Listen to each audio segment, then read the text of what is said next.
বাবু, ওই যান, শোনো না। আরে বাবা, আর কোথায় আদর দিতে হবে? সব সময় দুষ্টুমি করার ধান্দা, তাই না? তুমি তো এমন করে ডাকলে আদর চাও, তাই বললাম। ওকে, বলো, শুনছি। আর দুষ্টুমি করবো না। ওই শোনা, আমার কাছে আসো তো একটু। আর প্লিজ আমাকে জড়িয়ে ধরে এখানটাতে একটু হাত রাখো। ওইখানটাতে মানে? আবার কোথায় হাত রাখতে হবে জান? আরে বাবা, আমার এখানে হাত দুটো রাখো। তুমি এখানে হাত রাখলে অনেক ভালো লাগে, ভেতরে কেমন কেমন যেন হয়। ওইখানে হাত রাখলে কেমন মনে হয় তোমার? শুধু কি হাত রাখলেই ভালো লাগে? ওখানে যখন স্লাইড করতে থাকো তখন আমার শরীরের মধ্যে কেমন অজানা শিহরণ বয়ে যায়, মনে হয় আমি তোমার মাঝে হারিয়ে যাব। তাহলে তো হারিয়ে যেতেই হয়, কি বলো? না না, এখনই না জান। তুমি খালি সব সময় দুষ্টুমি করো, আমাকে একটু বোঝার চেষ্টাই করো না, ফাজিল বর একটা। আর কিভাবে বুঝবো? ভালোবেসে নিজের করে নিয়েছে, তারপরও বলো বুঝি না, তাহলে আর কি করে বোঝাবো? ওই শোনা, তোমাকে কাছে আসতে বলছি না দুষ্টু? তুমি কাছে আসো আর আমাকে খুব শক্ত করে জড়িয়ে ধরে আমার এখানটায় হাত রাখো। হাত রাখো একবার প্লিজ বাবুটা। ওইখানে হাত রাখতে হবে, তাছাড়া অন্যভাবে আদর করা যায় না? যায়, কিন্তু তোমাকে এখানে আদর করে দিতে বলছি। তুমি আগে এখানে আদর করো, তারপর অন্য কোনো জায়গায় দিও, কেমন? দাও না শোনা বাবুটা। ওকে ওকে, এত হাইপার হতে হবে না। সোহাগ সিনথিয়ার পিছনে এসে দাঁড়ালো। সিনথিয়া একটা মুচকি হাসি দিতেই সোহাগ ওকে পেছন থেকে জড়িয়ে ধরে শাড়ির নিচ দিয়ে সিনথিয়ার উন্মুক্ত পেটের উপর 2 হাত রেখে তারপর ওর চোলে নাক ডুবিয়ে দিল। সাথে সাথে সিনথিয়া বন্ধ করে নিল আর সোহাগ ওর কানে আলতো করে একটা কামড় দিয়ে বলল, অনেক ভালোবাসো আমাকে। এত ভালোবাসা কোথায় ছিল এতদিন জান? প্লিজ জান, ওসব কথা মনে করিয়ে দিও না তো। আমার খুব খারাপ লাগে, তোমার সাথে কত মিসবিহেভ করেছি আমি। জান, আমি তোমাকে কষ্ট দিতে বলছি না, বললাম এত ভালোবাসো, তাহলে তখন প্রকাশ করোনি কেন? আর এখনো তো বেশি আদর চাও আমার কাছ থেকে, তাহলে তখন একটা বার অন্তত বলতে, তাহলে আমি কষ্ট পেতাম না। আমি তো সব সময় ভাবতাম তুমি যখন আমার বর হয়ে আসবে তখন তোমার কাছ থেকে সব সময় আদর আর ভালোবাসাগুলো চাইবো। ও, তার মানে তুমি সব অ্যাডভান্স ভেবে নিয়েছিলে? আর তুমি জানতে কি করে আমাদের বিয়েটা হবে, আমরা দুজনে এক হব, আমি তোমাকে আদর করব। আরে বাবা, আমার মধ্যে সেই কনফিডেন্সটুকু ছিল যে আমি তোমাকে যে করেই হোক নিজের করে পাবো। আর ভালোবাসাটা যদি সত্যিকারের হয় তাহলে তোমাকে কখনো আমি হারাবো না। তাই? তাহলে তখন কেন বলনি তুমি আমাকে এতটা ভালোবাসো? তাহলে একটাবার বললে আমি অমন করে কষ্ট পেতাম না, তাই না বলো? কিন্তু বলনি, উল্টো আমি কষ্ট পেয়েছি, ভেবেছি তোমাকে হারিয়ে ফেলবো। তার জন্য সরি বাবু। আমি জানতাম তোমাকে যদি তখন বলি আমিও তোমাকে ভালোবাসি, নিজের করে পেতে চাই, তাহলে তুমি অনেক দুষ্টুমি করবে। আর তুমি যে দুষ্টু, সবসময় আমাকে আদর করতে চাইতে। তারপর যদি আমাদের মাঝে উল্টাপাল্টা কিছু একটা হয়ে যেত? উল্টা বলতে কি হতো জান? তুমি আমার সাথে রোম্যান্স করতে চাইতে আর আদর করতে চাইতে না। তারপর রোম্যান্স করার পর যদি আমি প্রেগনেন্ট হয়ে যেতাম তখন কি হতো? কি আর হতো? তুমি আম্মু হয়ে যেতে। যা দুষ্টু ছেলে একটা, সব সময় এসব উল্টাপাল্টা কথা তোমার মুখে, কি ভালো কিছু আসে না? কেন, আম্মু হওয়াটা কি খারাপ নাকি? সবে যেখানে আম্মু হতে চায় সেখানে তুমি হতে চাও না, বলো? সবাই বিয়ের পর আম্মু হতে চায়, কিন্তু তুমি তো আমাকে বিয়ের আগেই করে দিতে চাইছিলে। তাহলে সেটা কি করে চাইবো বলো? আরে বাবা, করিনি তো। তুমি তো আমাকে কাছে আসতে দিতে না, সবসময় রাগারাগি করতে। আমি তো ভেবেছিলাম তুমি আমাকে কখনো ভালোই বাসবে না, তাই তোমার অবহেলাগুলো থেকে প্রায় হাল ছেড়ে দিয়েছিলাম। কিন্তু তার 6টা মাস পর জানতে পারলাম তুমি নাকি আমাকে ভালোবাসো, বিয়ে করতে চাও। তুমি বাসায় এসে আব্বু আম্মুকে নাকি বুঝিয়েছ, কিন্তু কি করে বোঝালে বলো তো? আমার আব্বু আম্মুকে অনেক বোঝানোর চেষ্টা করেছি, কিন্তু ওরা না বুঝতেই চাইছিল না, জানো তো। সব সময় কেমন যেন আমাকে এড়িয়ে যেত। তারপর মাথায় আসে আমার আব্বু আম্মুকে বোঝাতে না পারলে তোমার আব্বু আম্মুকে তো বোঝানোর চেষ্টা করতে পারি। তারপর ওদের বললে ওরা বোঝাতে পারে আমি আমার কলেজাটাকে কত ভালোবাসি। আমার বউটার বুদ্ধি আছে বলতে হয়, না হলে তো সহজে সবাইকে রাজি করে ফেলতো। আমার আব্বু আম্মুকে কি করে রাজি করালে বলো তো? আরে বাবা, আমি আব্বু আম্মুকে বলেছিলাম, কিন্তু ওরা প্রথমে রাজি হচ্ছিল না।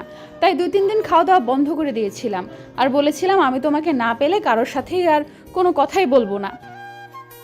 আর আমি তো ভেবেছিলাম তুমি সুইসাইড করার চেষ্টা করছো, ভয় পেয়ে গিয়েছিলাম। ধুর পাগল, কেন করব এমনটা? আমি কি তোমাকে হারিয়ে ফেলবো বলো? ওরা যদি আমাদের নাও মেনে নিত তাহলে দুজনে পালিয়ে গিয়ে বিয়ে করতাম। তারপর কি? তারপর আমাদের যখন একটা বেবি আসতো তখন আমরা ওকে নিয়ে বাসায় চলে আসতাম। তখন তোমার আমার আব্বু আম্মু আমাদের ঠিকই মেনে নিত। কিন্তু আমি এতটুকু বুঝতে পারছি না, তুমি আব্বু আম্মুকে এত সহজে রাজি করালে কি করে? যেখানে ওরা আমার কথাই শুনতে চাইতো না, সেখানে তুমি ওদের এত তাড়াতাড়ি রাজি করালে কিভাবে? কি এমন বলেছিল ওদের? তোমার বাসায় এসে আমি প্রথমে মামিকে জড়িয়ে ধরে কান্না করতে করতে শুরু করে দেই। তখন মামি আমাকে অনেক বোঝানোর চেষ্টা করেছিল, কিন্তু পারছিল না। তখন আমি বলেছিলাম মামাকে ডাকতে। মামা আসতেই তারপর আমি আরও কান্না করি, আর মামাও আমাকে বোঝাই বলে আমি যেটা চাই ওরা সেটাই আমাকে দিবে।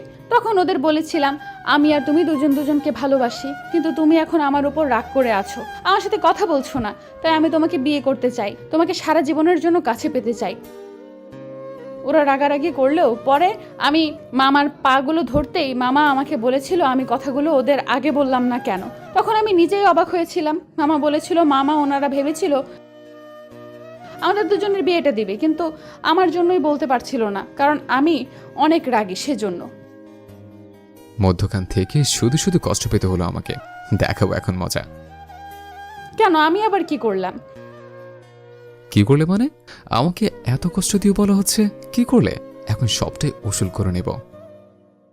কেন, এখন কি তুমি আমাকে কি মারবে, বকা দিবে জান? তোমার গায়ে হাত তুলবো না, কিন্তু রোমান্টিক টর্চার করব, সবসময় আদরের উপর রাখবো, আর এত ভালোবাসবো যে খুব শীঘ্রই যেন তুমি বাবুরাম্য হয়ে যাও। যা দুষ্টু বাজে ছেলে একটা, সব সময় কি সব কথা বলে? আমার লজ্জা লাগে না বুঝি? এসব কথা বলতে হয় না জান। বউয়ের সামনে না বললে কার সামনে বলবো? তুমি আমাকে লজ্জায় ফেলার জন্য এসব কথা বলো, তাই না? আমি বলছি না এসব উল্টাপাল্টা কথা আমাকে কখনো বলবে না। আমার খুব লজ্জা লাগে বাবুটা। আমি তো চাই তুমি আরো লজ্জায় পড়ো। কিন্তু কেন, আমাকে লজ্জায় ফেলতে কি তোমার খুব বেশি ভালো লাগে বলো? লাগতো। লজ্জায় যখন তোমার গালগুলো লাল টমেটোর মতো হয়েছে আর নাকের উপর বিন্দু বিন্দু ঘাম জমে, তারপর যখন তুমি চোখগুলো বন্ধ করে নাও, তখন আমার মনে হয় তোমার এই টমেটোর মতো গালগুলোতে কামড়ে দেই, নাকের উপর আদর করে দেই, আর খুব বেশি ভালোবেসে নিজের করে নেই। বাজে ছেলেটা কি সব বলে? এসব কথা বলে তুমি আমার লজ্জাটাকে আরো বাড়িয়ে দিচ্ছ, তাই না? একদম ভালো হবে না এসব কথা বললে। আমার খুব ইয়ে পাচ্ছে। খুব আদর পাচ্ছে তাই না জান? আচ্ছা ঠিক আছে, আমি আদর করে দিচ্ছি। আরে বাবা না, আমার শরীরের মধ্যে কেমন যেন হচ্ছে। প্লিজ এমনটা বলিও না, তাহলে কিন্তু আমি লজ্জায় পুরো শেষ হয়ে যাব। জান, আমি লজ্জা দূর করার জন্য আছি না। তুমি তো লজ্জা পাও কিসের জন্য? দেখি, তাকো আমার দিকে, আমি সব লজ্জা দূর করে দিব। কিন্তু কিভাবে? আর তুমি শুধু বলো আমার লজ্জাটাকে দূর করে দিবে, কিন্তু উল্টো আরো লজ্জায় ফেলে দাও। আমার বউকে লজ্জায় ফেলতে ভালো লাগে, তাতে তোমার কি? আমার কি? আমি তো লজ্জাটা পাই, লজ্জায় পুরো শেষ হয়ে যেতে ইচ্ছে করে। তুমি সেটা বোঝো না? তুমি তো একটা ফাজিল, সব সময় দুষ্টুমি করার চিন্তা ভাবনা তোমার মাথায় ঘুরতে থাকে। শয়তান ছেলে একটা। শয়তান ছেলে বললে তাহলে শয়তানিটা করেই দেখাতে হয়। এই না, তুমি আমাকে এইভাবে আদর দাও, আমার এইভাবে থাকতে ভালো লাগছে। এইভাবে আদর না দিলে তাহলে কোন ভাবে দেব? আর তুমি কি ভাবছো আমি তোমাকে এইভাবে ছেড়ে দিয়ে অন্য কোনো ভাবে আদর করব?